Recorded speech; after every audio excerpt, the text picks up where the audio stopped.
Sagutin naman natin yung isang nagtanong sa ating mga member ng ating community. Ano daw ang solusyon patungkol naman sa keto rush? Naalala ko noon na meron tayong member sa ating community na galing sa low carbs community na bumayad ng courses. Tapos ang health issues niya ay psoriasis. For more than a decade, imagine mo yun natulungan naman siya in a short period of time. Pero dahil hindi pa ganon kalawak ang kaalaman nila patungkol sa carnivore way of eating at controlled lang talaga yung protein na pinapakain, hindi na-address ang kanyang health issues. Ulitin ko, hindi na-address ang health issues niya patungkol sa kanyang tawag nito, psoriasis. Pero pagdating sa keto rush, ito ay nung nag-carnivore, saka lang nagkaganon, lumabas. Ito naman na merong psoriasis, may mga skin problem na siya bago pa siya nagsimula. At paano nangyari? Una sa lahat, kailangan talaga ay makain mo talaga. Kung nagpapa-coach po sa atin, ilan po sa mga nagpapa-coach po sa atin, talagang pinapakain ko talaga ng karne at least 300 grams to 500 grams. Kahit i-recommend ko kasi ang 800 grams to 1 kilo per day, hindi pa talaga kakayanin. Lalo na kung nagka-adjust pa lang yung katawan, kung bago ka pa lamang, yung 300 grams nga na ipapaubos ko, pahirapan pa.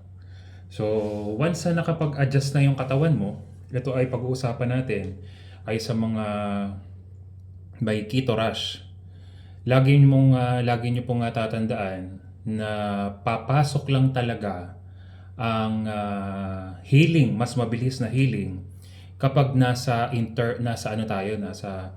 hindi intermittent Temo ha, once na nakain mo na yung enough protein na pinapakain ko at aware na dito yung mga member ng ating community, pwede ka nang pumasok sa intermittent fasting, pwede ka nang pumasok doon sapagkat yung oras na hindi ka kumakain, na hindi nagda-digest yung bituka natin, yun yung pinaka the best na nag-heal ang ating katawan.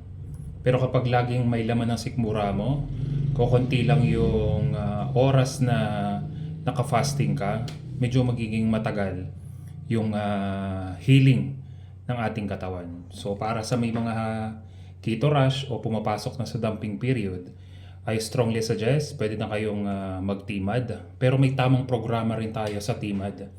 Hindi ko kasi kagaya ang mga nasa LCIF, low carb sa intermittent fasting, hindi ko ginagaya yung sistema nila. Mayroon po tayong sariling programa para sa TMAD at hindi ko po kinopya yung sistema ng LCIF or low carbs community. Ibang-iba po yung oras ng kain at iba rin yung oras na sinusunod ko sa fasting.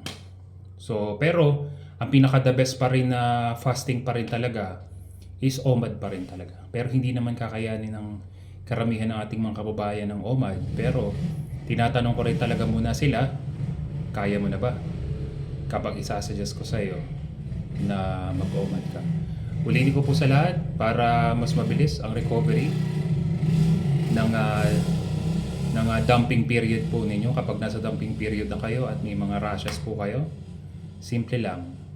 Kapag nasa fasting ka na, doon po mas mabilis ang healing ability ng ating katawan. God bless.